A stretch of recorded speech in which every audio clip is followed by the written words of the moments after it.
Shootouts, and more shootouts on tap for this week in NFL DFS. Look at the totals on the board, and yeah, it's a reflection across every single game, but it's going to be a major talking point for this week because we got a whole lot of games with high totals this week. So we're going to break them down and let you know how to play things in NFL DFS. Welcome on into the Heat Check Fantasy Podcast, powered by numberFire. That's right here on the FanDuel Podcast Network and numberFire.com. My name is Jim Sanas. I am a senior writer and analyst for numberFire.com, joined here as always by Brandon Gadula.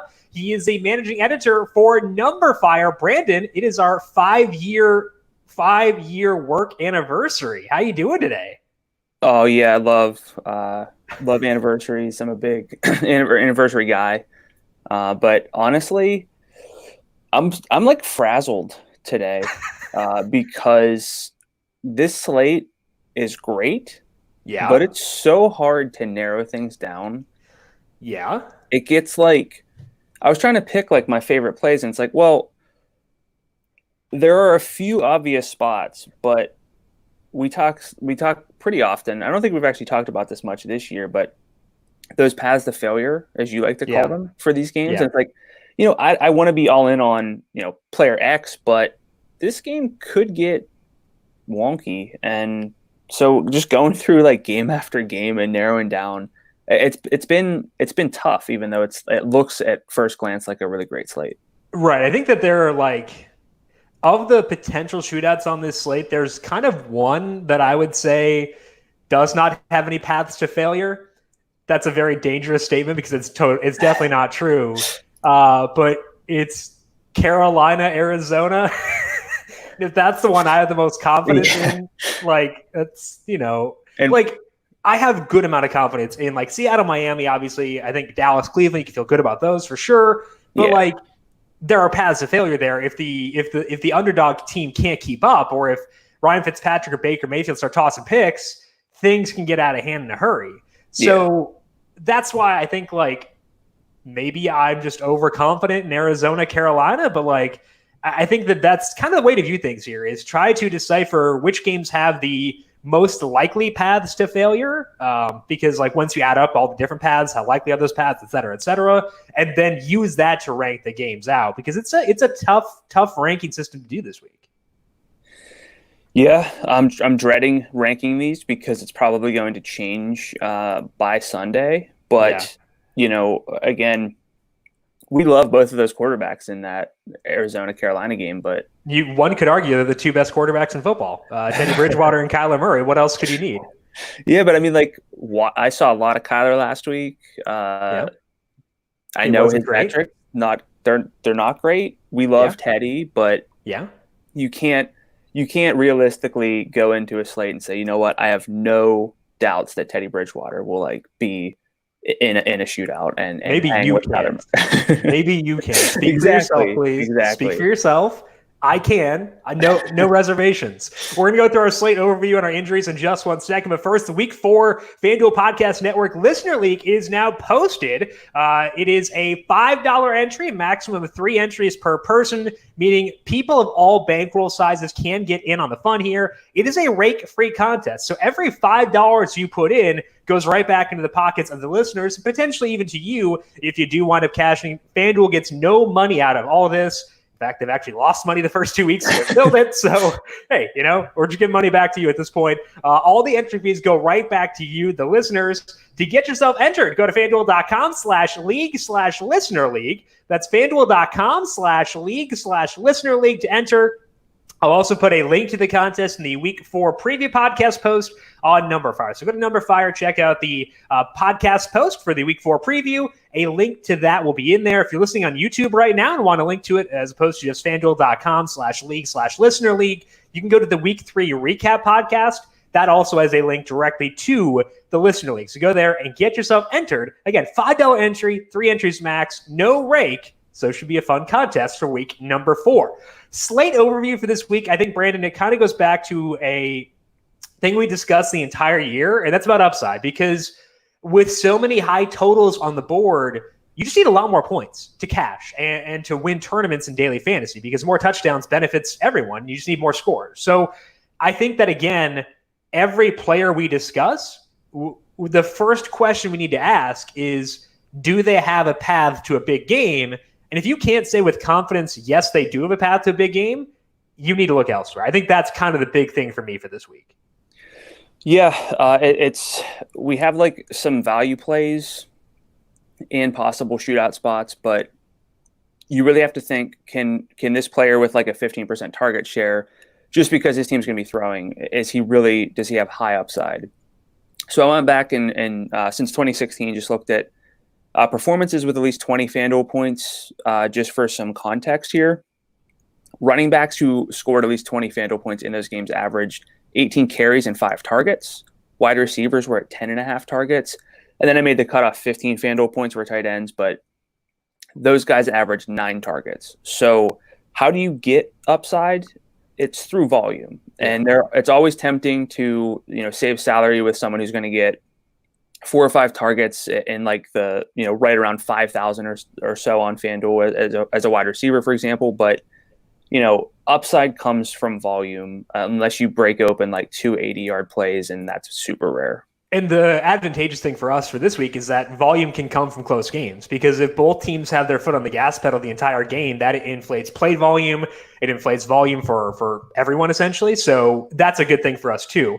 For some context on like when we're talking about upside, if you want to look back at last year's perfect FanDuel lineups, and scoring's been higher this year, so like you should probably adjust these up. But if you're looking for like minimum thresholds to make a perfect lineup, at quarterback, it was 28.1 FanDuel points, running back 22.0, wide receiver 18.7. That was D.D. Westbrook in week 17. There were no other wide receivers who scored fewer than 20 points. So I'd probably round up to 20 there for wide receiver. Tight end was 15 points minimum, and defense was 16 points. So you basically need a path to a touchdown out of your defense to get a perfect defense. So that's kind of the threshold I would have in mind when it comes to deciding if a player has enough upside. If a running back can't get you 20 points or 22 points, if a wide receiver can't get you 20 points, somewhere there, and if a tight end can't get you 15, you're probably best off looking elsewhere. So let's dive into some injuries here. Not an injury, but it's worth noting the Pittsburgh versus Tennessee game has been postponed. All players from that game have been taken out of the player pool on FanDuel.com. So if you're filling out lineups now, you are all good. That game was in the pool earlier, though. So if you're listening to this now and have like dummy lineups in, or you filled out a lineup earlier for whatever reason, which is totally fine, I do that too, make sure you go back in and ensure you do not have any Pittsburgh or Tennessee players, because they will get 0 points for this week. Hopefully the Vikings are in the clear. That's kind of the other spot to monitor here, because they did face Tennessee. They've had all negatives thus far, at least as of this recording. So it seems like their game against Houston is okay to go for right now, but just be aware that that one may have some shakiness. Let's move on now to games that are happening this week. Chris Godwin is likely out for Tampa Bay due to a hamstring strain. Justin Watson practiced Wednesday after missing week 3. Scotty Miller did not.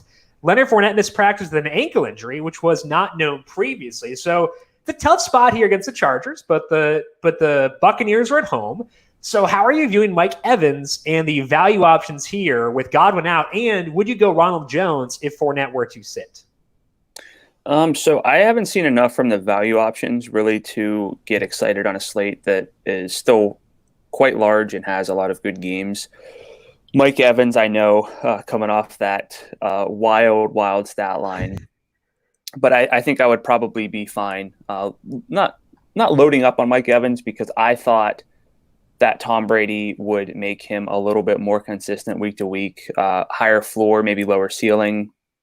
Haven't really seen or felt that. So, I mean, Mike Evans is not going to be a cash game, or he might be like a single entry, like a 3-entry kind of guy if I'm playing that angle. But realistically, he's more of a tournament play. And then for Ronald Jones, I don't actually know what his salary is, because I haven't really been in on this backfield at all. I think 56. Yeah, I think there are guys right above him who I'd rather have. Yeah. Even if he does get like every early down touch, because like the odds that he gets passing down work probably aren't that high with LaShawn McCoy being there. So I would still be pretty skeptical personally. As far as Mike Evans goes, I just don't see this like this. This is where the upside question comes in, which is weird because it's Mike Evans. But like, yeah, what are the odds this game goes off? Probably not that great. It's the lowest total on the main slate right now. The Chargers, they have a good situation neutral pace according to Football Outsiders, but I think that might be kind of skewed by a small sample because they're pretty run heavy.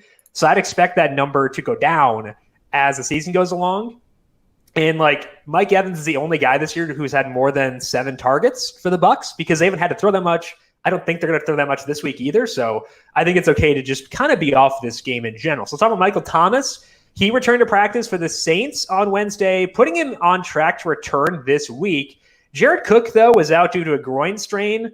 I have chased Cook more than I would like to admit on single game slates. So it makes me feel better, I guess, in retrospect. Like, oh, it wasn't my fault. He was hurt. Let's assume that Thomas is back this week, though. Are you willing to use him right away against Detroit?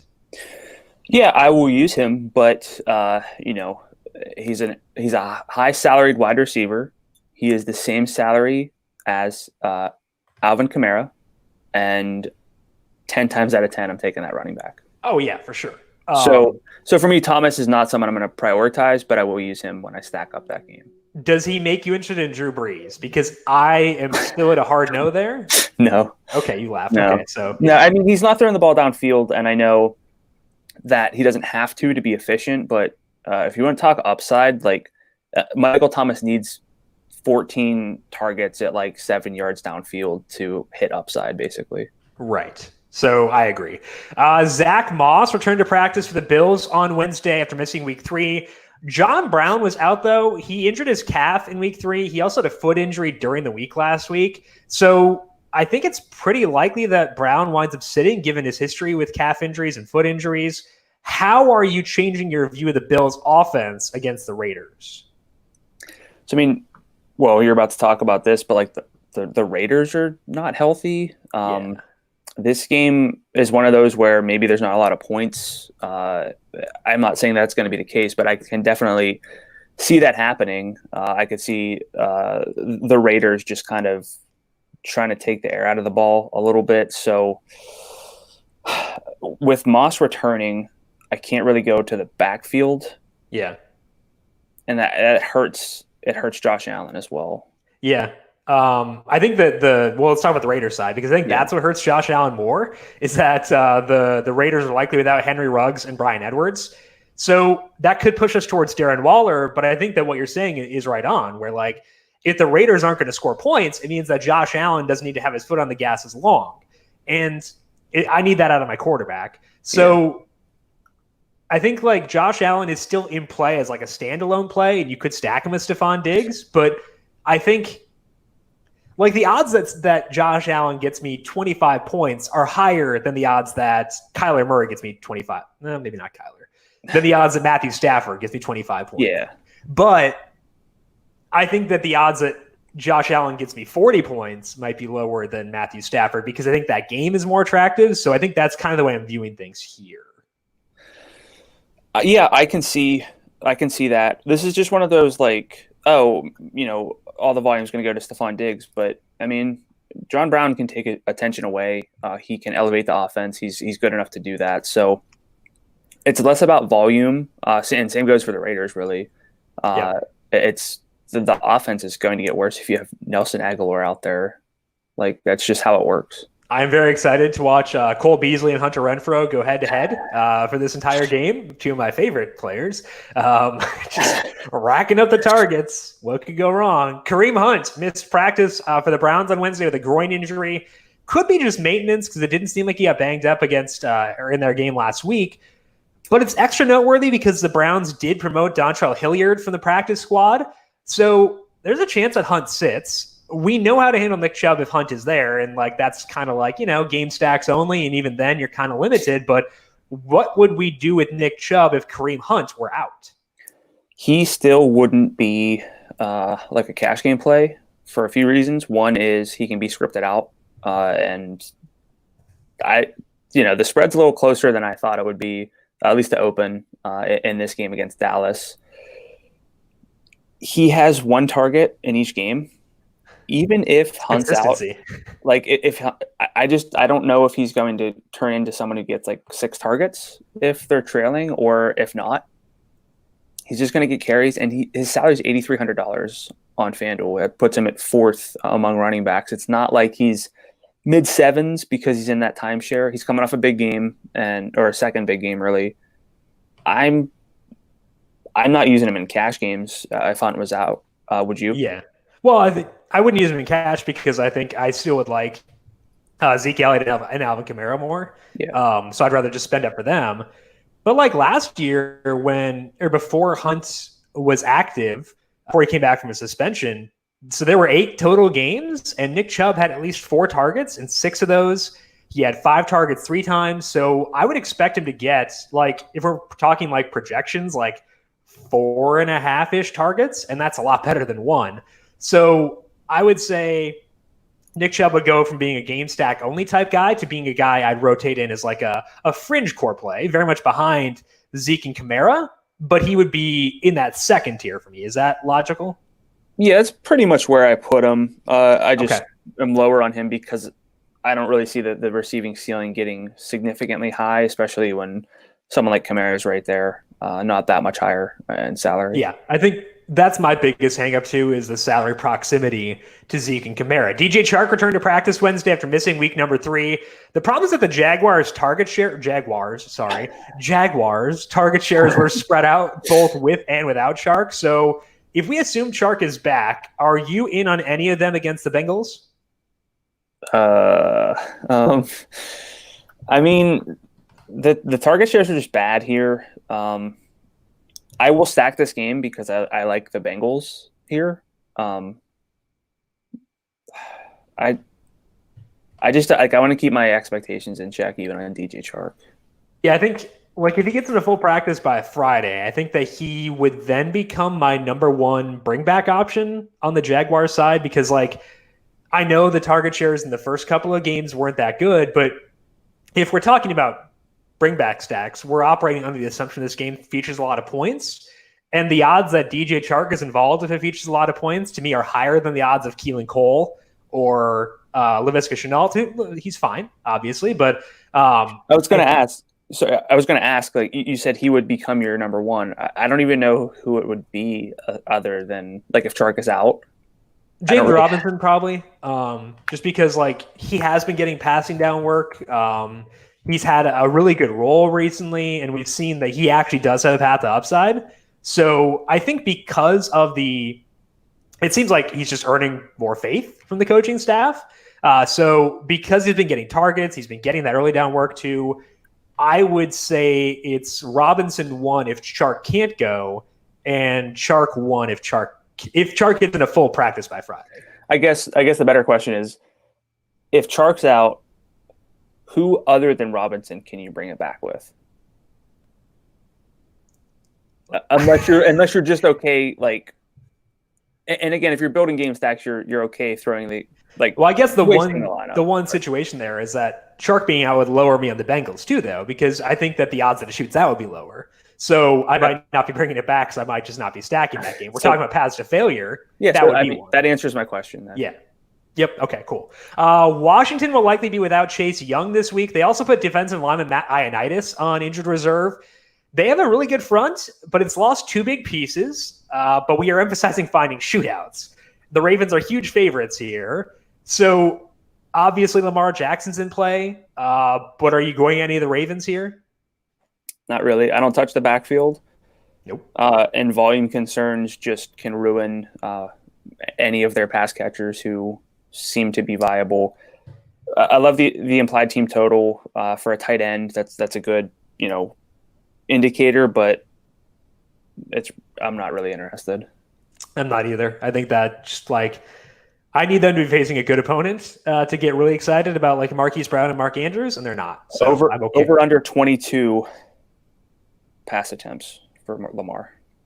Over, but not by a much.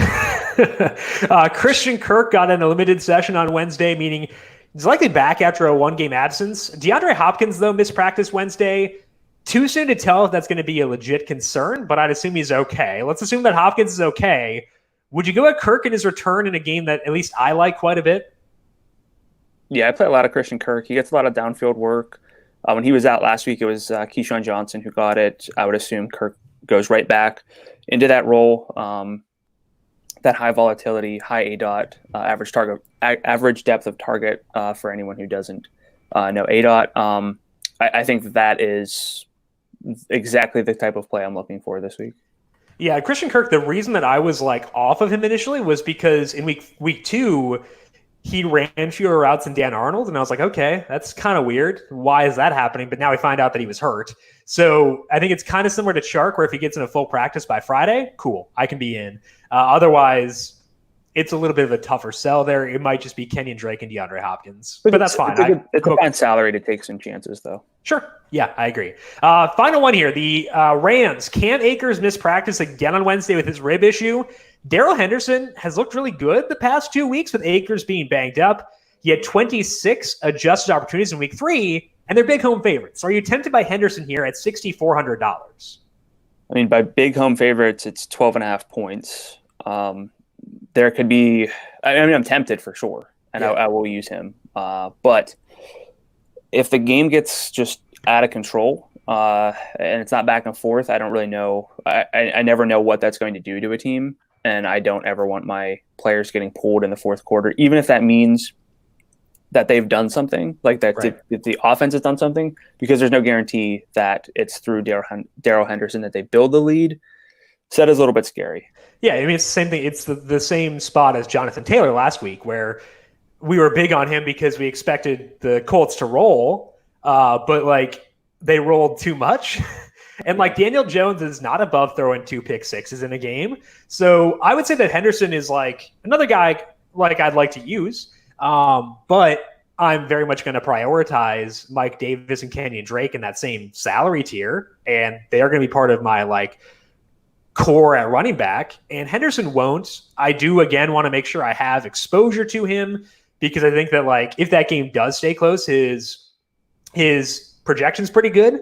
But I think I feel more confident in the other game staying close, and I do value that a lot at running back. So that's the way I'm doing things there. We seem to be on the same page. So let's move into our trends discussion for week number 4, starting off with a pretty fun game and 2 of my favorite quarterbacks. That is the Cleveland Browns against the Dallas Cowboys. Brandon, you were digging into the Browns' offensive tendencies in their first 3 games under Kevin Stefanski. What have you seen in those 3 games?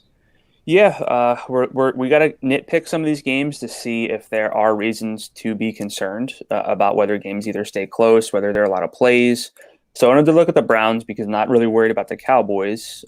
We've talked pretty often about the Cowboys' super fast situation neutral pace. So, you know, I wanted to dig into Cleveland here. Their situation neutral pace, according to Football Outsiders, ranks them 15th. Their overall pace is 25th. If you look just at the situation neutral numbers, it's not great, but it's definitely not terrible. Their pass rate in 1-score games, so within 7 points either way, 47%, according to Sharp Football Stats. That ranks them 30th. The NFL average is 56%. So what that tells us is when the game's close, they would rather run the ball than they would throw it, which is usually suffocating for pace, but also for passing production.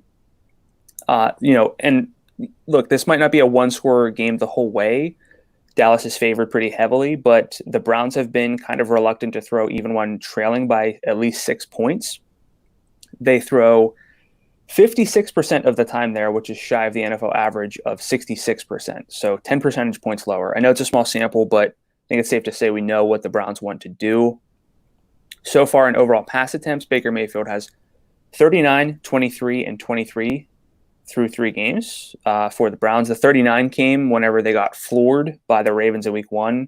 Not saying that's what we'll see here, but we have seen them throw a lot once this year, and it did come when they were trailing. From an efficiency standpoint, because this is also important, even if play volume and whether they're passing or rushing, if that's not an issue, it still matters if they're efficient. And right now, Cleveland is 24th in offensive efficiency by numberFire's metrics. Baker Mayfield has been just a tad above the NFL average in per drop back, passing net expected points. He's also a little bit above the average in downfield attempt rate and average target depth. In average target depth, he's actually comfortably above league average at 9.1, league average being 7.8 through 3 weeks. But what helps me get in on this offense is that Odell Beckham has pretty obvious usage with a 26% target share, 14.2 yard average target depth. But after that, it drops off a good bit. Nobody has better than a 16% target share, which is Jarvis Landry. Austin Hooper hasn't really been involved. He's at 12% of the targets. Kareem Hunt is at 13%. Obviously, not 100% even if he does play. The backfield would be open for Nick Chubb. I'd probably talk myself into a lower than I did initially when we were going over the injury. But, I think they could lean on Nick Chubb even if Kareem Hunt plays, because they want to keep the Cowboys offense off the field. They want to stick to that run-first mentality. So it's really easy to look at this game with the highest total and say, this is a good game to stack, but I see a lot of paths to the under, whether that's from just inefficiency for Cleveland or just trying to take the air out of the ball proverbially and keep Dak and the Cowboys off the field. So I'm not 100% sold on this game going back and forth. So what's your read here? I think I'm a little bit higher on it because like last year, the Vikings under Stefanski started off like kind of slow and bad and boring, but they finished the year 10th in situation neutral pace, which is a larger sample than we have with the Browns through 3 games. So I do feel like they're going to wind up being like somewhere between 10th and 20th, and that's not going to be enough to drag me down when the team on the other side is first and just running at this like insanely fast pace. So I think that's why I feel pretty okay about it. I think that the paths of failure are kind of what you alluded to with like the efficiency concerns, because Baker's been really good the past 2 games, but we know that he's a bit volatile when it comes to his efficiency. So I think that's the main path to failure. I don't worry as much about the running game. I think that I've been thinking more about the Chubb thing too. And I think that we saw a similar spot to this last year when the Packers were facing the Cowboys and Jamal Williams sat, and that allowed Aaron Jones to kind of be like the bell cow back. I think that Chubb's in a similar spot if Kareem Hunt sits. So if Hunt sits, I think that Chubb, I've been thinking about this more and more, but I think that he's actually in play for like a single entry lineup as a result of that. I would still only do that if I had Cowboys on the other side. Right. Like if you decide to go with the Cowboys passing offense instead of Zeke, right? Yeah. Okay. So like I could go Dak, Amari, Chubb as opposed to Zeke Chubb or Zeke Odell or something like that. Yeah, I mean, look, games can play out in so many ways where either one of those could pay off, but what I'm saying is I wouldn't necessarily play the angle of Nick Chubb rushes or like totals like 180 yards and 2 touchdowns and the Cowboys offense does nothing. So I would basically tie that only to some Cowboys shares. Even in full stacks and mini stacks, correct? Yeah. Okay, I think that makes sense. Let's move on to my first trend here and talk about some mid-range running backs, because the top of the running back pool is pretty good this week. We've got potentially Nick Chubb, but we also have Zeke Elliott, Alvin Kamara, Dalvin Cook, assuming that game is good to go. They're all getting elite workloads, and they're projected close games with high totals. That is exactly what we want for a running back. So we're probably going to want 2 of those 3 in our default lineups, but we likely can't get to a third unless we get weird. Like we probably can't get all 3 in there. So we have to decide where we want to find some savings in our third running back slot. And thankfully, we got some pretty fun options in my mind. We're going to talk about Mike Davis in the third or my next trend. He's $6,300, and he might be my favorite option here, but there are other options too. We got Clyde Edwards-Helaire. He is $7,400. He is at home against the Patriots. It is a tough matchup, but he's averaging 29 adjusted opportunities per game. That is carries plus 2x targets to account for the scoring differential between carries and targets for running backs. That ranks 5th in the main slate, those 29 adjusted opportunities, and he could be higher depending on what happens. I guess he is higher now because Derrick Henry's gone, so 4th in the main slate. That's a good thing for him. Austin Eckler had 11 targets last week. That's pushed him up to 26.3 adjusted opportunities per game. He's facing the Bucs, who are elite against the rush, but he's $6,900. That may be low enough to help lower some of the concerns there. Joe Mixon is $6,800 at home against Jacksonville. He's at 23.3 adjusted opportunities per game. Due for some regression because he hasn't scored a touchdown yet for the season, and his rushing efficiency has been kind of bad. I wouldn't expect that necessarily to continue, but this could be the spot for that to happen.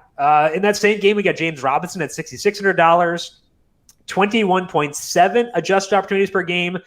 His efficiency has been high, so kind of the reverse of Mixon, where he may come back to earth a bit, where Mixon kind of inflates. Kenyon Drake is $6,600. We have noted his lack of receiving work, but he's still at 21.3 adjusted opportunities per game. Face the Panthers, they rank 24th in success rate allowed to backs and 22nd in per carry efficiency, according to your very helpful post on numberFire.com. So I can get behind Kenyon Drake too. The final guy I want to highlight here is Myles Gaskin. Gaskin's snap rate went up to 75% last week, and he had 22 carries. He has also had at least 4 targets in each game. He is losing goal line work to Jordan Howard, but he had 4 carries inside the 10 last week. He is $5,400. That's low enough to be tempting, especially in a game that I want to stack. So we've got some pretty good options here. I want to focus on potential tight shootouts with my mid-range guys. And that's why Mike Davis and Kenyon Drake are going to wind up being my 2 favorites among the mid-range running backs. That's true even with Drake's less than exciting role so far. Third for me, it's between Mixon and Gaskin because, again, I like both those games for stacking. I think they both have very similar floors, which is kind of weird to say, but Mixon has the better ceiling due to the touchdown expectation. I'm okay taking the discount on Gaskin at times, but I think that Mixon's pretty fun. I do think that Clyde Edwards-Helaire and Austin Eckler are in play. I'd like to get more exposure to CEH, obviously, but I think he's a good tournament play. Eckler, I will probably just wind up chopping off because I don't like that game, and I can't play everybody. His implied total is low. So among the mid-range guys, Eckler I think is the easiest cut for me. I'll go Davis 1, Drake 2, Mixon 3, Gaskin 4, Robinson 5, CEH 6. Actually, no, let's go CEH above Robinson. It's tough. You don't rank all of them, but who are your favorites in this range? I couldn't. Give me your favorites. Who are your favorites in here? Well, I was going through your notes because, again, on this podcast, we don't really listen to each other, but I did not see you mention one of my favorite plays in this range, David Johnson. Oh, yeah. He hasn't had a role change, so it's been... Yeah. I hasn't either, but whatever. The reason I didn't talk about him, though, because he's under 20 adjusted opportunities per game. I understand that. Despite being in super negative scripts, which should inflate his target totals. So, and Duke Johnson might be back. I'm with you. I just was surprised. If I'm ranking them, this is going to be a mess because there are a lot of names here. You don't rank them all. Just pick your favorites. Make it easier. Okay. Some of my favorites then. Kenyon Drake for the 4th week in a row. Joe Mixon rates out really well for me at the salary. I do like David Johnson. Just expecting, for some reason, the touches and opportunities to increase eventually. Edwards-Helaire, I should say. Yes. Yes. I might put like Gaskin borderline top 5 for the salary savings because if I'm spending down, I might as well spend down because I don't see a whole lot wrong with Gaskin's workload. Does Gaskin have enough juice for you to use him in non-game stacks? I think he's like right on the fringe of that for me. He's close, but then I really need to get. I need to do it with a purpose, right? Okay. Like if you're spending down at running back, you're spending up at realistically quarterback and or wide receiver, right? I don't think I'm gonna get to Lamar at a salary of $9,600. I don't know if he's gonna have to do enough in that spot. I want to play Russ at 9,000 because he can throw 6 touchdowns on like 25 pass attempts. But I don't have as much of a pressing urge to get up at quarterback. And then if you look at wide receiver, Michael Thomas, not 100%. DeAndre Hopkins obviously is in a good spot there. But then the salary drops to 8,000 for Tyreek Hill, 77 for Chris Godwin, Tyler Lockett at 75. So I don't know what I'm spending down for unless it's like Travis Kelce or Mark Andrews, which I'm not really doing. So you have to think of that. Like, that's how I like to think about things. If Gaskin, I think that was a really good exercise for last week too, because like we had all those value running backs, but like, what were you spending up for? Yeah. So it's the opportunity cost. discussion, and I don't know if it's there. I think Gaskin is fine as like a third, like the flex play if you're playing like Zeke and Kamara, but really, what are you getting from embracing? Well, I think it makes it easier to use Russ, which is why he's great for game stacks. Not that, I mean, like the other pieces here are cheap too. We're gonna talk about this game later, but like Gesicki's cheap. Like Devontae Parker's not that high salaried, so I think it just makes it easier to get to Russ, which I want to do, which is nice. Yeah, I just wanted to clarify like why I'm sometimes lower on running backs, even if I like them, because I like Myles Gaskin. Right. I just don't see the need to prioritize him over someone like Edwards-Helaire. Okay. If it doesn't matter. Sense. I would throw in there, I didn't include Darrell Henderson in those rankings, but if we get confirmation that Cam Akers won't go, I would say he'd be like Mixon-esque, maybe. Is that fair? A little bit lower than Mixon for sure, but because I don't like the game as much. Yeah, I mean, usually this tier of running backs is why we spend up, because there isn't a whole lot that's intriguing. There is a lot that's intriguing. Yes. It's less certain than someone like Zeke. Yeah. But I just wish there was like a lot of wide receivers and like tight ends in great spots to spend up for. Yeah. If anything, it'll probably make me roster a better defense for once. That's true. And the high salary defense this week are spicy. So let's move on to your second trend. Talk about Houston, because they've had a tough go. The schedule makers basically gave them the double-barreled middle fingers to open up the season, but now they get to face the Vikings, who can't stop anybody. So what do you see with this game here as the schedule finally opens up for Houston? Yeah, I just want to look at Houston. They're always a team I think maybe we both like to stack. I especially like to stack them because Deshaun and historically DeAndre Hopkins could be the top performers at their position, or like, you know, top five pretty easily. But through 3 weeks, not a great scene for them. They're 25th overall by numberFire's metrics. Deshaun himself is at 0.10 passing net expected points per dropback. The NFL average right now is 0.15. Puts him in the 28th percentile. It's not terrible. It's been a pretty clustered performance, honestly, for quarterbacks. Very few outliers in the negative sense this year because passing efficiency has been up. But, you know, look, we know the matchups have been tough, but I think the most problematic thing for Watson has just been pressure and sacks. He's gotten sacked on 12% of his dropbacks, which is the second most of any quarterback. He's been pressured on 37% of his dropbacks, according to Pro Football Reference. Only 3 other teams have pressure rates allowed of at least 29%, so he's an outlier there once again. But the Vikings are just 21st in defensive pressure rate, despite ranking 12th in blitz rate. So if they can't get to Watson, that'd be a great sign. Honestly, the more that I, you know, the additional years I build onto my fantasy football experience, the more I just kind of only care about outliers. So something like 12th in blitz rate's not enough for me to get overly concerned. Watson's well above average in an average target depth of throwing a ball 9 yards downfield on average. He's above the NFL average in downfield attempt rate as well. So there's definitely variance here for him. He's run 5 or more times in 2 of his 3 games so far. I like Deshaun at a salary of $7,800 in this matchup. The target shares are a little bit problematic. Brandon Cooks leads the way at 19%, though he was limited in week 1. Will Fuller is at 16% after getting 0 targets in week 2. Cooks jumps up to 21% of the targets if we just rule out week 1 when he played like 50% of the snaps, I think. Fuller's at 25% if we exclude week 2, which is definitely better. Obviously, if I'm going at this team, I'm looking at those 2 first to stack with Deshaun. David Johnson, we alluded to already. He's played 81, 95, and 96% of the team's snaps through 3 weeks. But if Duke Johnson returns, obviously it's going to drop back down. I still don't think it's going to drop below 70%.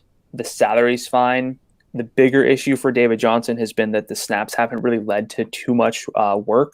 He's had between 11 and 13 carries and 3 and 4 targets per game.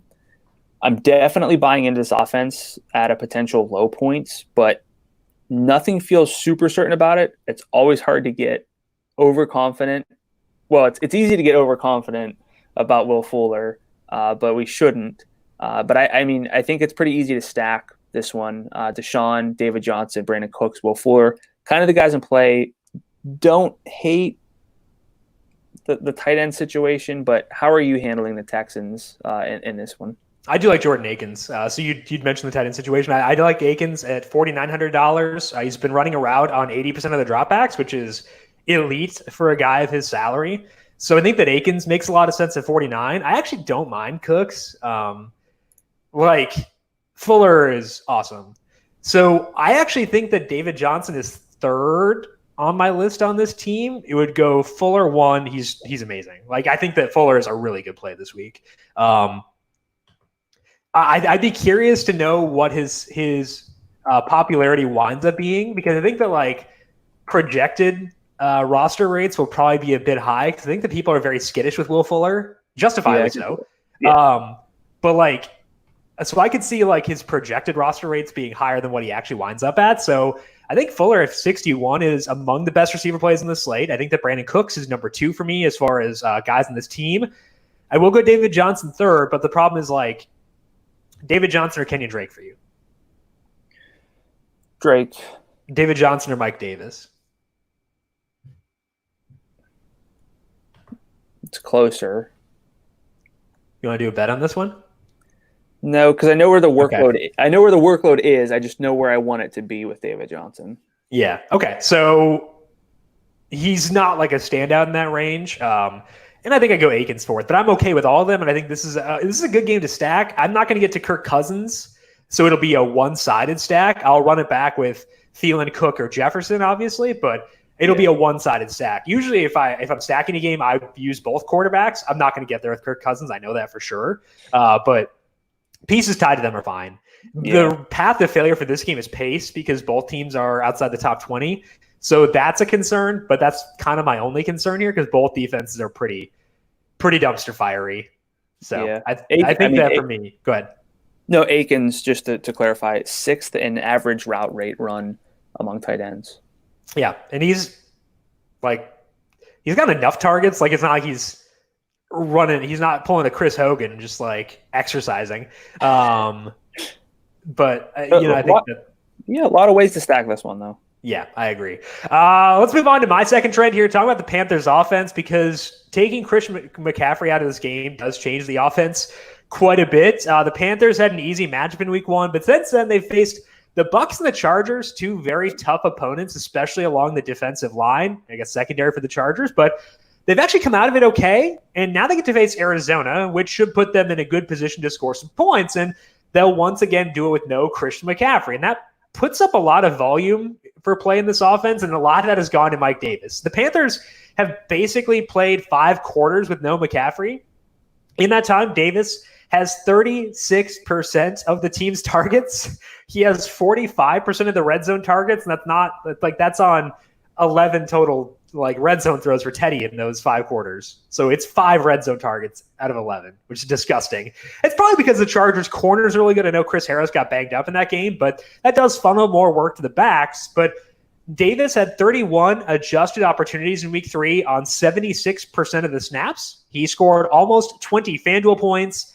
I think he's a core play at $6,300, and I feel really good about him. So I think that Davis is probably someone I will lose money on this week, because what could go wrong going too hard at a guy who is a backup?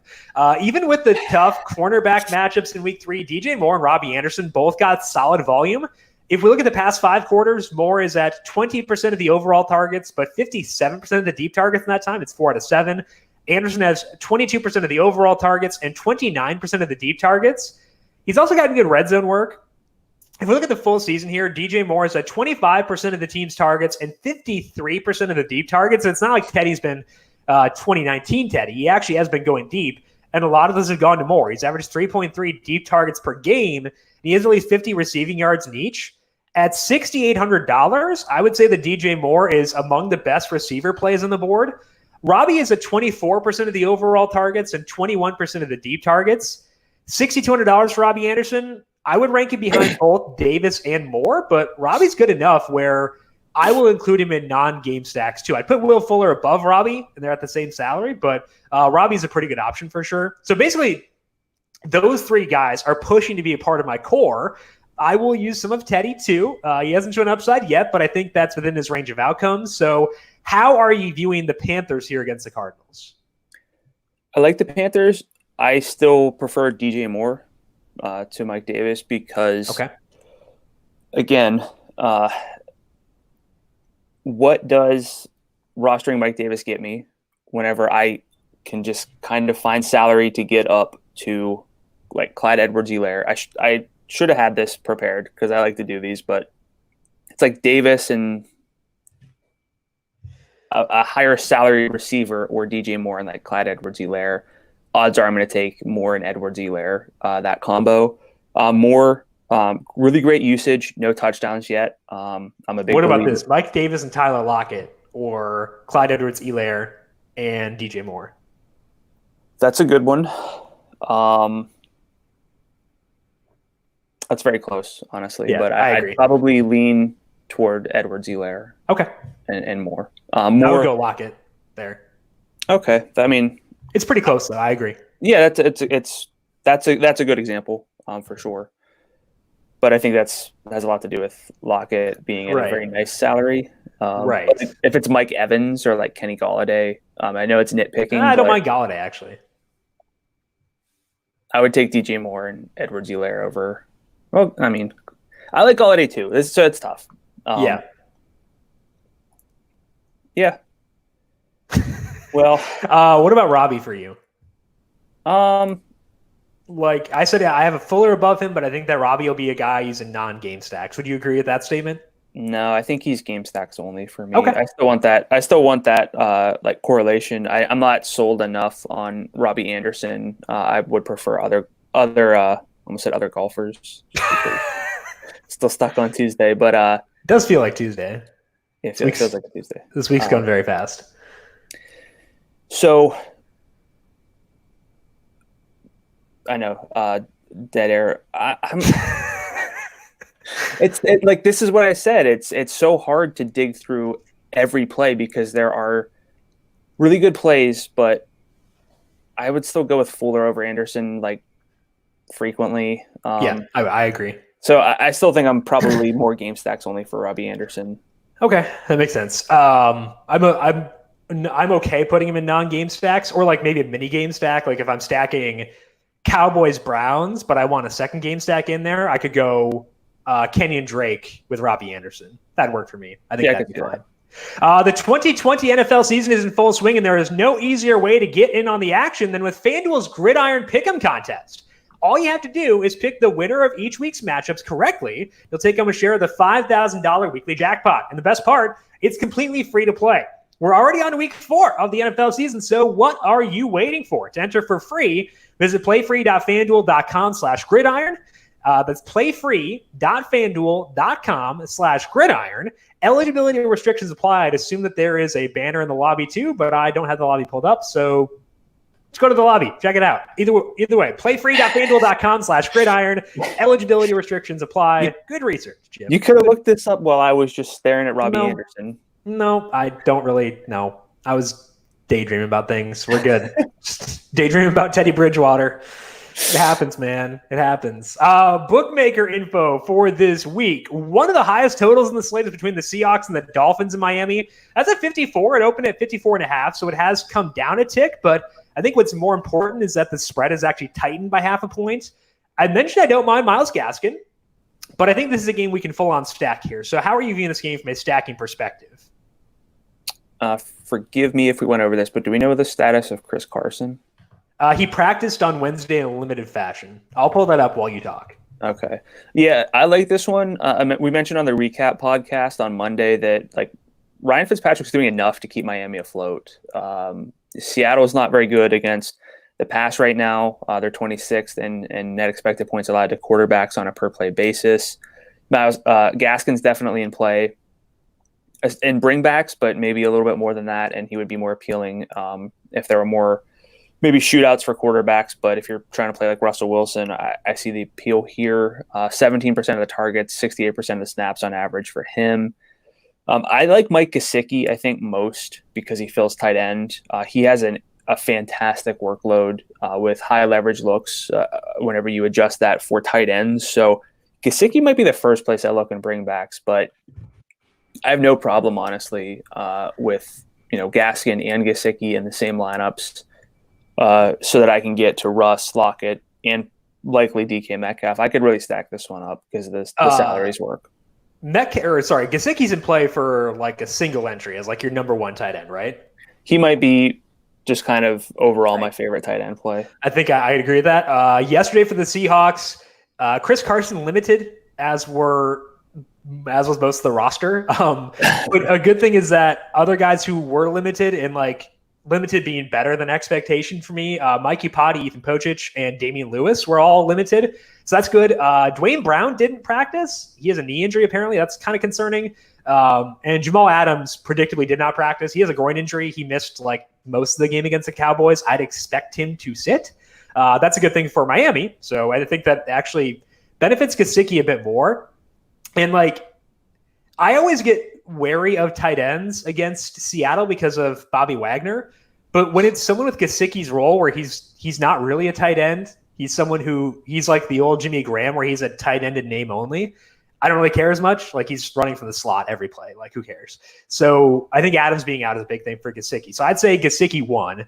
If I had to make one game stack, I think last week it was Tyler Lockett. I'm going to go back to DK Metcalf this week just because, like, Lockett scored 3 tutties. I would expect Lockett to be more popular as a result of that. Also, people may be salty because of the Metcalf fumble. So I'll go Russ, Metcalf, Gesicki as my default game stack for this one. If I need help affording it, I'll go to Gaskin too. Yeah, if I'm really stacking this one up, I would probably just include Gaskin in it. Yeah. But it's obviously Russ. I would still go Lockett because I prefer the workload. I'm not chasing the touchdowns. It's just trusting the workload. Although it's really hard to nitpick between the two. So I'd probably go Russ, Lockett, Gesicki, and or Gaskin if I need the salary. Where does Russ sit among quarterbacks for you? It's tough because he should be number one easily, but I need to spend down at running back or wide receiver, which I'm okay doing, to get to him. I should honestly just put Russ number 1, but I'm probably not going to do that because I'm a bit of a donkey. He might be one for me. I think there are other options in the lower salary range we'll talk about later, but he's probably one. I don't know. It's tough. It feels like one of those weeks where it's like, why didn't I just there was value at running back a little bit, not super fluky. Like if I game stack Kenyon Drake and Mike Davis, Russ is very easy to get to. Yeah. So that means I have to give up one of Kamara or Zeke, which doesn't feel great, but whatever. Ryan Fitzpatrick, yay or nay? In stacks, yeah. He'll be popular this week, I think. Just kind of reading the tea leaves of things. He went off in an island game. That always kind of leads to more things. He's been a popular quarterback streamer, which tends to correlate well with popularity in DFS too. So I think there's a very good pivot I'll talk about in player picks, but I do think that I'll have a zero number of Fitzpatrick lineups for this week. A high total that's a bit more confusing is the Lions Saints. The total is 54, but that's down from 55.5 at open. With the Saints defense struggling, I can get behind the Lions side of things here, and Alvin Kamara is awesome on the Saints. But the other pieces are kind of a tough sell for me. I think this total might be too high relative to other ones. What are you seeing with this one? I don't mind it. You just have to bank on the yards after catch for New Orleans, basically. It sounds like Michael Thomas is playing a little bit too early, so I don't know how his health is going to be. It's going to be more of like a game stack only for me with Thomas, because again, there's no real justification for spending up at wide receiver on FanDuel, honestly. It's really hard because the data backs you up. No, the data backs you up. You're right. That's why I keep saying, what are you spending down at running back to get? Right. Breeze, 8.7% of his passes have been at least 16 yards downfield. That's like half of the league average is like 17 to 18%. His average target depth is 4.7 yards. I know he throws a lot to Alvin Kamara, but I just don't love whenever quarterbacks can't. He can't, basically. I think if you're using Breeze, you're banking on Thomas and Kamara breaking super long plays multiple times in the game, which can happen because they're awesome, but I don't want to bank on that. Yeah. I'd rather they generate that themselves. Yeah. So I'm probably a little bit lower than I should be on this game, same as you. But that doesn't mean I won't I won't like. There I are think definitely paths to this game being the highest scoring game. I think that Stafford and Galladay are really, really fun. I'll talk about Stafford in my player picks because I actually think he's great. But I'm in general not like I'm not going to use Breeze. I'm not. So the number of players I'll use is smaller, but it's still a game that I'm okay having a good amount of exposure to individual pieces, specifically Kamara and a little bit of Stafford too. Even though the Chiefs are facing the Patriots, they have the fourth highest implied total on the slate. It's at 29.75. They're 7-point favorites here. The total in that game has come down 1.5 points from open. I am lukewarm on the Chiefs here. I think that Edelman and N'Keal Harry, Cam Newton are fine, but it's tougher for me to get jazzed about the others here. I think like Tyreek Hill, Clyde Edwards-Helaire are definitely interesting. But outside of that, like I don't know. What are you seeing with this one? I think the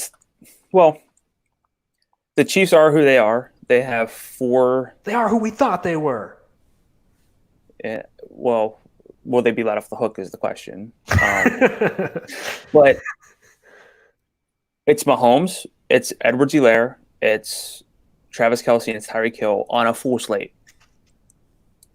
Those are the 4 plays. Like you don't really play Sammy Watkins on a full slate unless you're really loving the situation. Mecole Hardman.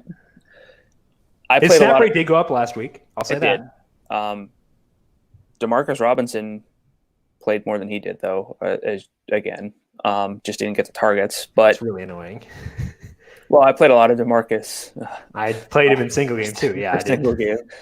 So I'm just saying, like, don't feel the need to chase Hardman. Could he do this again? Sure, but it's really those 4 plays for the Chiefs.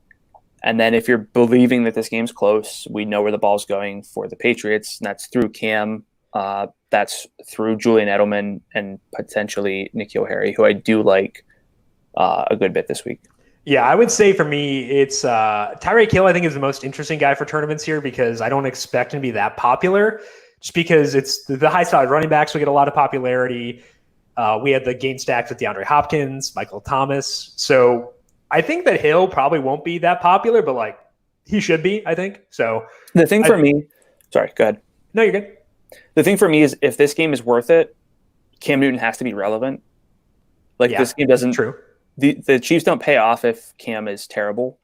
Right. So from that angle, I might prefer Cam in stacks to Patrick Mahomes for as wild as that sounds. No, I think that's a fair assessment. So I can't push back on that too much. I think that if I use Hill, I probably need to run it back in a mini stack with Edelman or Harry, just because I'm kind of requiring it to stay close. The highest implied total here on the entire slate somehow is the Rams. They're at 30.5 at home against the Giants. And the problem again here is the spread. They're 12.5-point favorites. So if you want people to go off, you need the Giants to keep pace. And I don't know if that'll happen. You can consider Darrell Henderson if Akers sits, and I'm on board at the Rams defense, but the passing game here is a pretty tough sell. What about for you?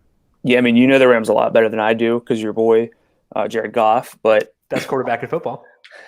Number four in Pro Football Focus grade through 3 weeks. There you go. Checkmate.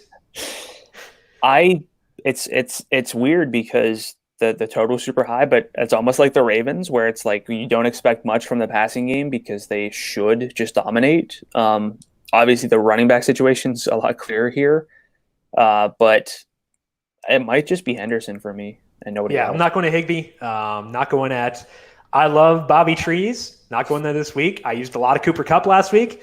Not going there this week. Goff's my boy. I hope he has a 5-tutty game. Makes me look very stupid. But I'm okay missing out. I can be happy even if he doesn't do well on my teams. It's like the old Marcus Mariota treatment, even though he never did well. Weather. There are some games with some potential wind concerns, but it's just Thursday morning, so don't want to spend too much time here. But the games with wind concerns are Seattle at Miami and Indianapolis at Chicago. Again, Chris Allen of numberFire does a good write-up every Friday, which takes into account the build of the stadium, like the height of the stadium, the direction of the wind. I'd recommend checking that out on Friday. Chris does an awesome job. So check that out Friday to see if those games are of concern.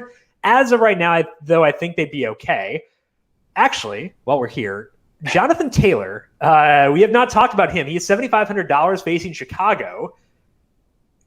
I just don't like that game, which is why I'm not there. But am I overlooking something with him? No, I think it's probably a great like we talk about post hype sleepers and season long all the time. Yeah. It's probably good like it's not even like a buy low. It's not really post hype, but you would just expect that there won't be a lot of touchdowns here. A 43.5 point total. Like I'm there are I would like I don't know, there are just better spots. Like Edwards-Helaire or Taylor. Edwards-Helaire. Well, they're like in a tier of their own too. Because Yeah, they are. It's weird.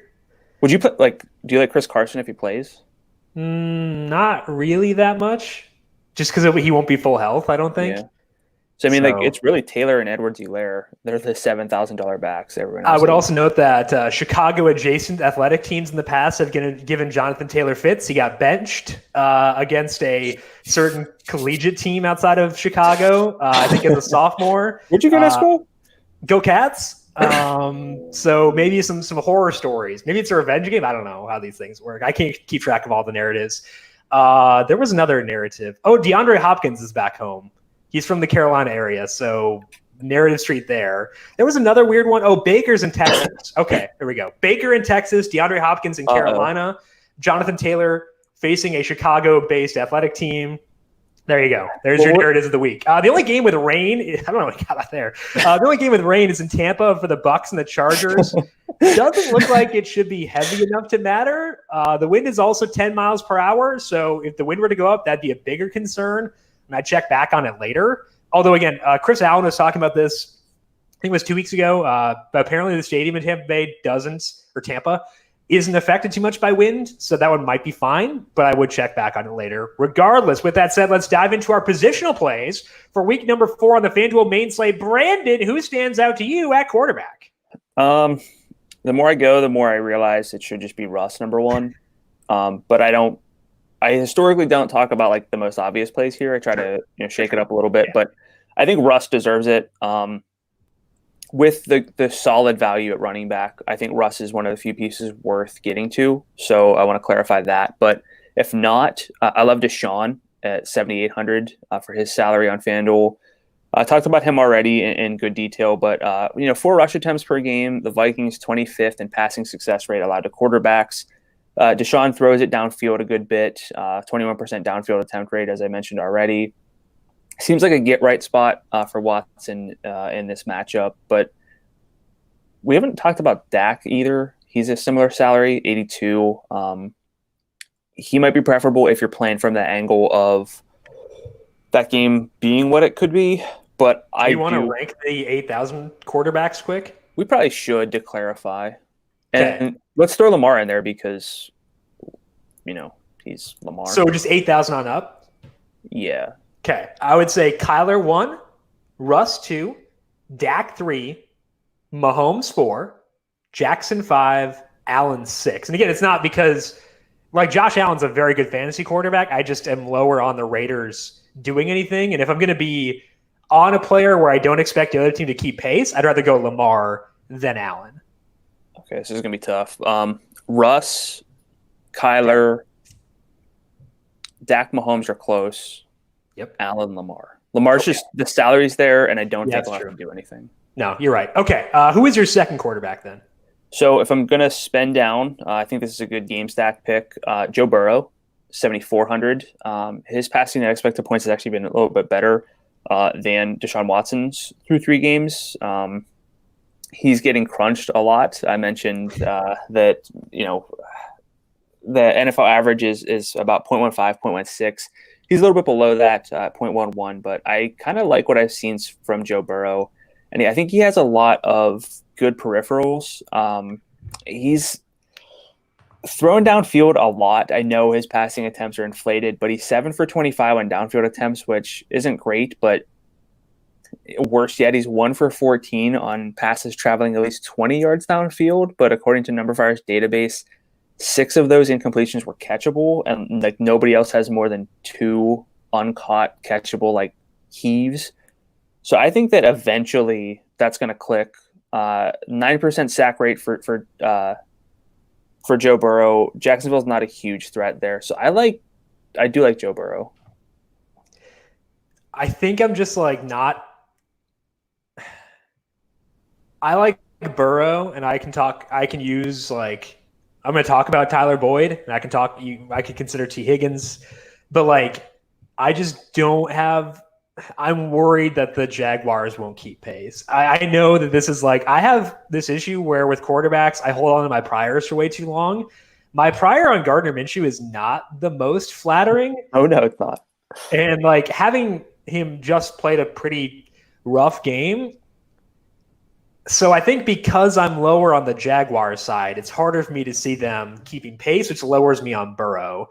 I think your analysis is right, though. I think you just might be higher on Jacksonville than I am. I think I'm higher on Joe Burrow in this than just this offense in general. And I don't have to pick the right stack, but again, this is it feels so it feels like I should be giving stronger analysis here, but like it's really hard to Burrow is less dependent on a game blowing up because he does run. He had 15 rush attempts the first 2 games. He only had 1 last week, but he did run a decent amount. And he's a good runner too, so that helps as well. But to clarify, like Russ is a fantastic play. Like Dak's a great play. Kyler's a great play. You'll talk about in a second. Deshaun, I think, is a great play. But if you want to spend down and differentiate, like I think it's Joe Burrow for me, number 1. But you don't have to do that because of the way that salaries sort of shake out on FanDuel quarterback. I agree. So I said I have Kyler Murray first among the 8,000 quarterbacks. Let's talk about him here. I love this game, which makes it hard not to like Kyler. He's running a ton. He is averaging 8.7 rush attempts per game. That is up from 5.8 last year. He's at 14.2 FanDuel points per game from rushing alone. That will regress because he has 4 rushing touchdowns and he's not going to score 20 rushing touchdowns this year. I don't think, but he's at 6.2 rushing points per game just from yardage. So like that's a good boost by itself. It's a touchdown and a half passing. So he's $8,400.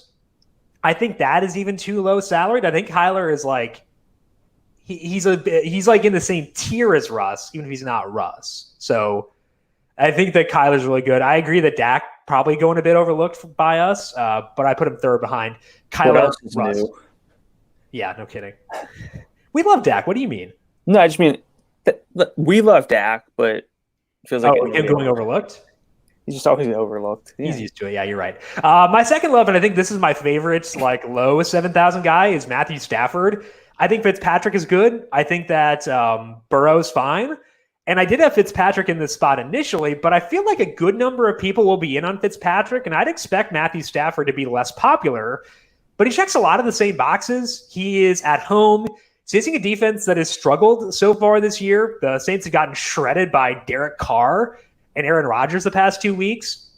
Stafford isn't on Carr's level, like in a good sense, but I would expect him to grade out, or he's not on Rodgers' level, but I expect him to grade out above Carr with Kenny Golladay being back because last week Stafford was really good, 0.28, passing at expected points per dropback.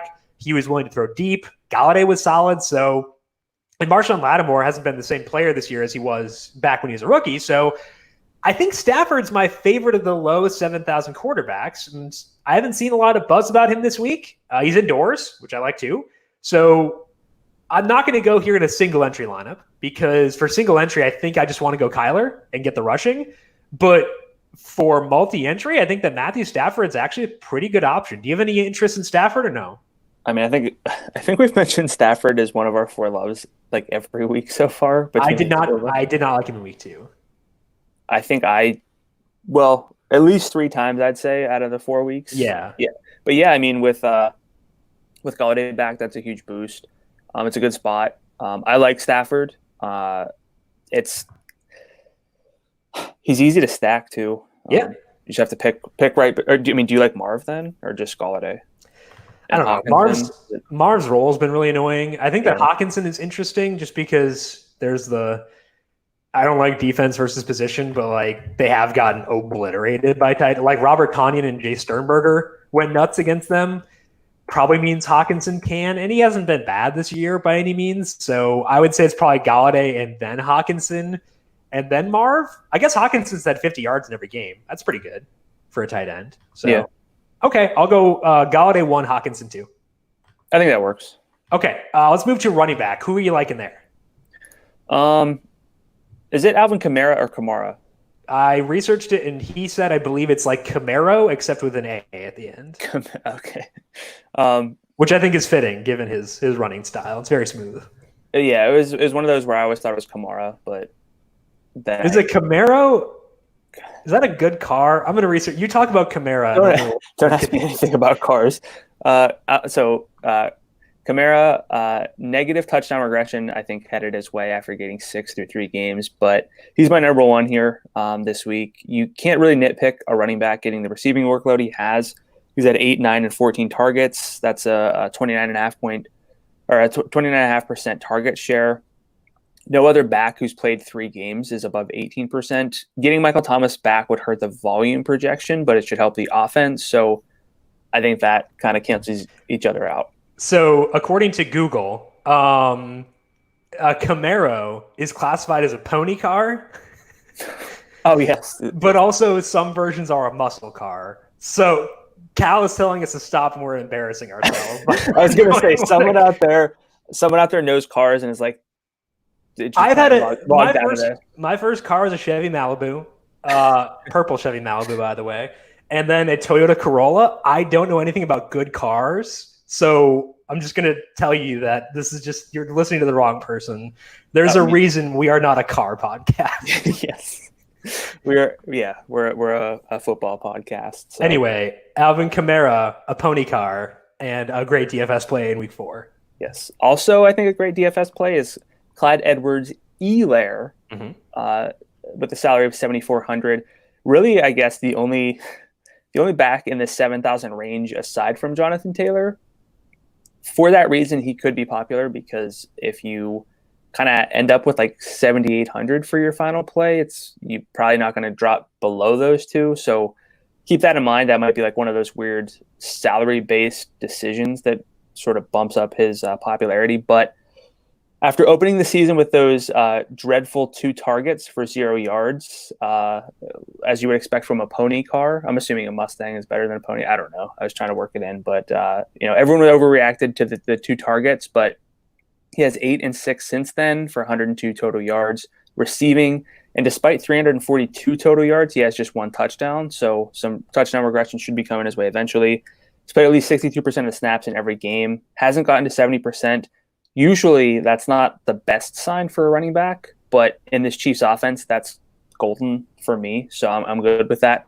My third love, you're scaring me a little bit, but I still like David Johnson a lot, especially based on who you have, who you'll talk about in a second. But Johnson, 6,700, has played a ton of snaps. That should take a step back if Duke Johnson returns, but the volume has been kept in check with, again, 11 to 13 carries, like 2 to 3 targets.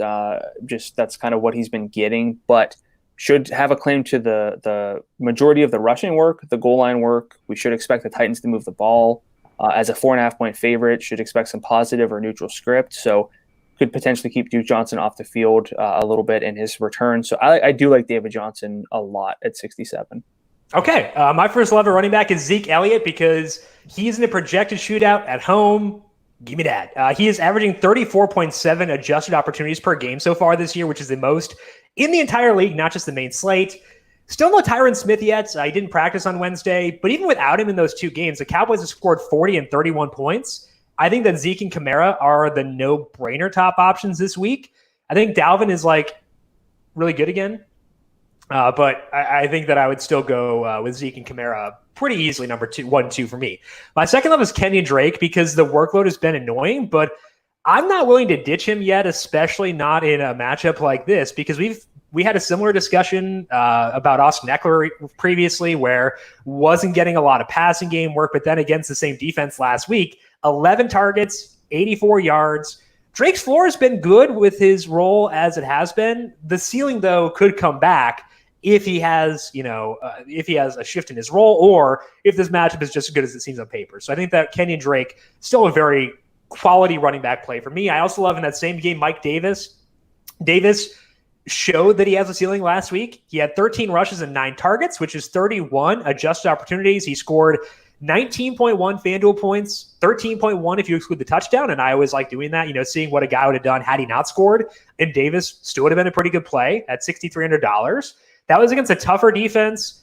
The Cardinals have been a middling matchup so far this year, so I am very comfortable with Mike Davis at 63. Do you want to do a Davis versus Johnson bet or no? No. No? Okay. All right. Well, let's go to wide receiver then. Who do you have there? Well, we said like Davis and Lockett or Edwards-Helaire and DJ Moore, I think, was the comp. And it makes sense why I was so torn because my first two loves are Tyler Lockett and DJ Moore. Lockett, salary of $7,500. He's averaging 9.7 targets per game, 8, and 13 from right now the best quarterback in the league, possibly the best quarterback in the league. Just regardless, it's close. I mean, we have some great quarterbacks, but it's nice. It's nice to have a hard decision there. Yeah. Miami, not very good against wide receivers. They're 19th in target success rate allowed through 3 weeks. Seattle's favored, obviously, but it's not like full-on blowout territory. There are reasons to believe that this thing stays a little bit close. Seattle, 12th in one-score pass rate, actually 4th when up by 7 points or more. So they've been throwing the ball a good bit, letting Russ cook. Hopefully that continues again because Lockett, I mean, I'm not chasing the touchdowns here. I'm just loving that volume.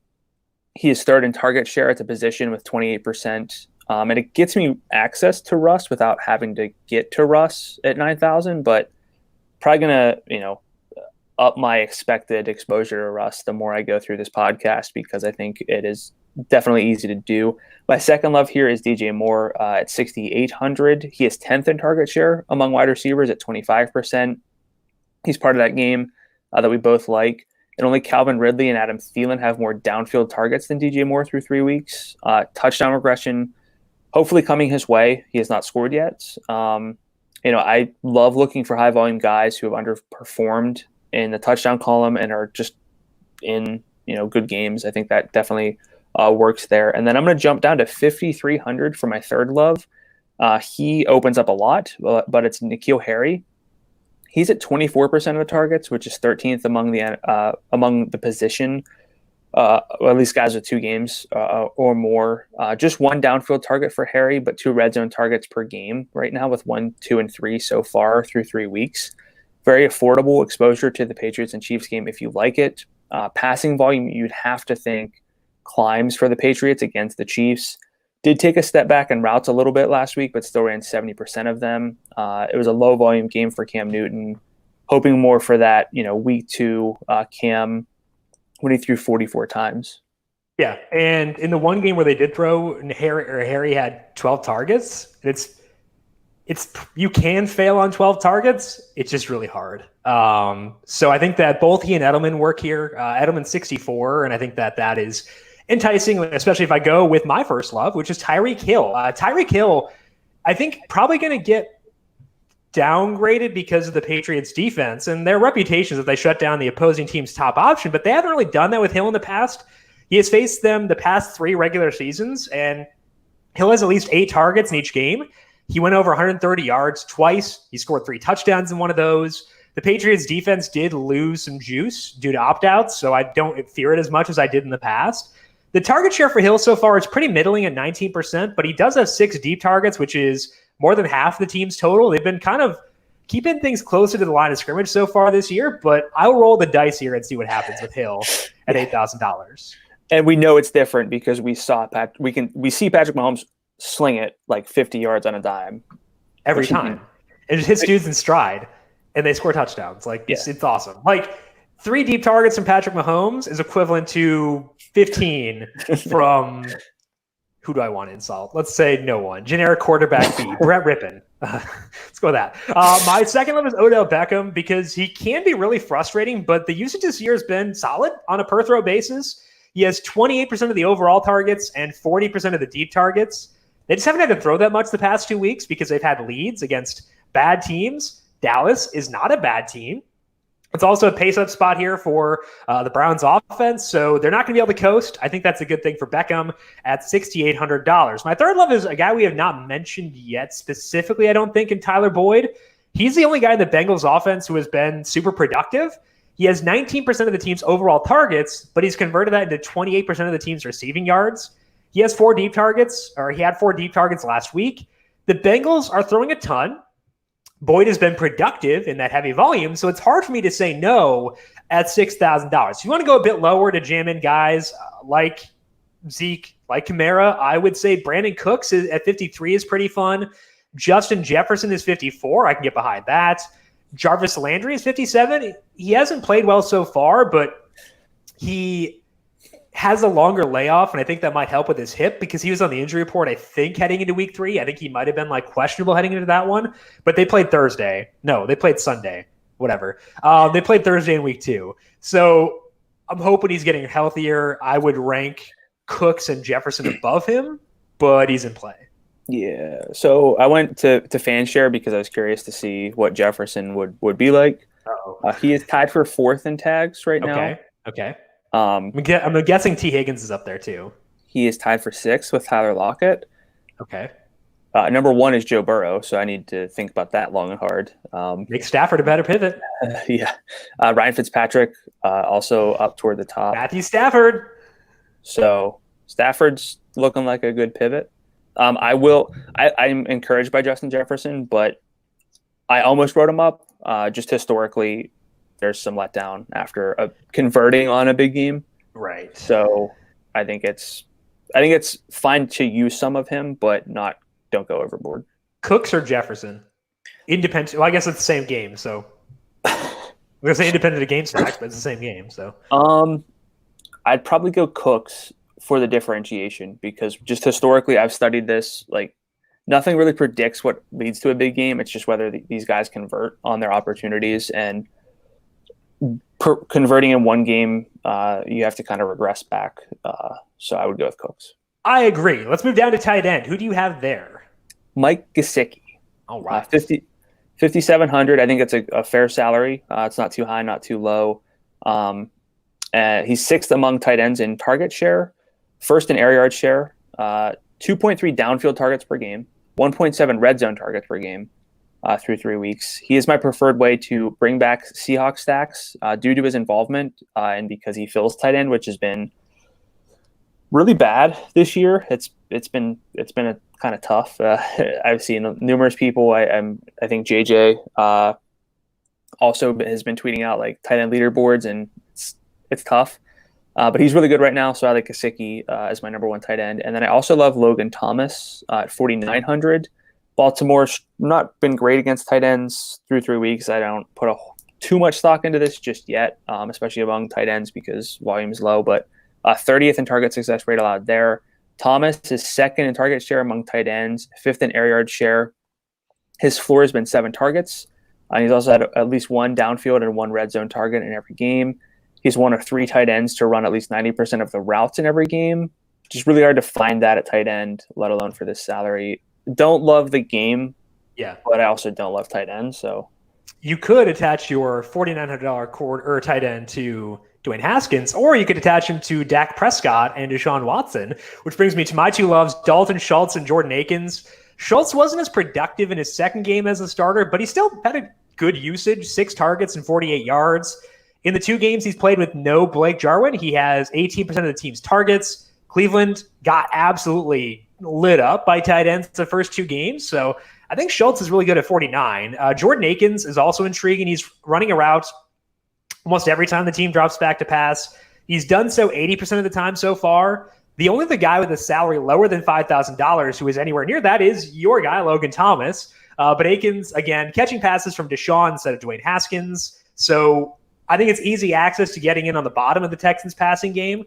So I think maybe I'm higher in the Texans than I thought I was. Like, I didn't think I was low, but I like Cooks and I like Akins and I love Fuller. So maybe I'm just higher on them than I thought I was. But you just hate David Johnson. Apparently. Let's finish up your defense. Can't even mention him when talking about 14 running backs in that general range. I traded him and we got a question from someone on YouTube. Tyler Eifert in a revenge game. This is from David. So Tyler Eifert said that he had already talked to Gardner Minshew about feeding him targets. He was hoping to get like 20 targets this week. I don't want Tyler Eifert, but like if we're going to discuss Baker in Texas and DeAndre Hopkins in Carolina, I guess we should mention that Tyler Eifert has a revenge game. Revenge game for him might be like 10 targets for 27 yards and maybe a touchdown, right? Somewhere in there. Yeah, I mean, okay, so there's like this squeaky wheel narrative where when guys are saying they don't get the ball enough, they get fed a little bit extra. I don't know what the narrative is of like going out of your way to be like, hey, give me the ball a lot this week. There might be like a negative repercussion, but right. Gardner's just spiking into the ground rather than throwing it to Tyler Eifert. I mean, he's played between 56 and 60% of the snaps, running about 2/3 of the routes. Have 3 deep targets. What's his max yardage so far this year? Is it above 30? Yes, it is 36. He's at 836 and 11. My numbers. Okay, well, I'll take Dalton Schultz over him personally, but it's a good question. We love narratives here, so it's a good question. Let's finish up with defense. Speaking of the Bengals, what do you have at defense? Yeah, I'm gonna go with the Bengals here. 34. We always pick like low salary defenses. This might be a week where again, if you're spending down a running back, it has to be for a purpose. I don't really want to spend down a running back and like punt at defense. It doesn't really make sense. But the pace isn't super great for this game. Gardner Minshew doesn't push the ball a ton, so I don't love it from that standpoint. But Cincinnati's been pretty solid defensively, 11th in adjusted pass defense through 3 weeks. I don't fear Gardner Minshew, so I'm kind of the same as you. I'm not overly concerned. If DJ Chark were to play, that would lower me a little bit, but for the salary, I think it works. He stacks with the Joe Mixon Bengals stack is kind of one we didn't talk about, but I think that's intriguing. Kansas City, Seattle. Oh, you're going to talk about Kansas City. I thought you had somebody else different when I took my notes. I probably did. I think I changed it. But I do like actually I had the Bengals. I didn't see that you had written up the Bengals. I started writing them up. I was like, oh, that's stupid. But I have the Chiefs. I do like Cam. I think he's fun. I will use Patriots pass catchers, but it's a tough spot for the Patriots. Their offensive line is now missing its center and right tackle. Marcus Cannon opted out. David Andrews is on IR. Dante Scarnecchia, their like Hall of Fame coach on the offensive line, retired in the offseason. And now they're facing Chris Jones and the Chiefs on the road as 7-point dogs. That's pretty tough. The Chiefs have the second highest pressure rate in football, according to Pro Football Reference. So I think the Chiefs at 38 are good. I will say that I agree with your thought that there may be more incentive to actively spend up at defense this week. The Rams, oh my goodness, I love the Rams at $4,800. Danny Dimes on the we need to figure out a way to play off the Danny Dimes name while alluding to sacks, because I think that's just kind of, we'll figure that out eventually. We can workshop it. But they're $4,800. I like that a lot. I think the Bucs are in a good spot because the Chargers offensive line, especially if Brian Bulaga is not at full health, like that could be trash. You mentioned Seattle. I agree. I think that Seattle is actually a pretty good spot. We want to get access to games that have good paces. I think that game will have a decent pace. Like Seattle hasn't been very fast, but it's a potential shootout where there could be a lot of Ryan Fitzpatrick dropbacks, and I'll take that. Yeah. So I agree. I think Seattle's a good one too. It is a good week to spend up. I agree. And this is a little bit of a no-brainer, but Baltimore. Sure. So I think that, look, we mentioned some lower salaried defenses if you're trying to jam in 3 high salaried running backs, which I do like, but if you're spending down, it might be a week to tie that to a better defense for once. I agree. And that is all the time that we have for today. Brandon, any final thoughts for you on this slate before we close up shop?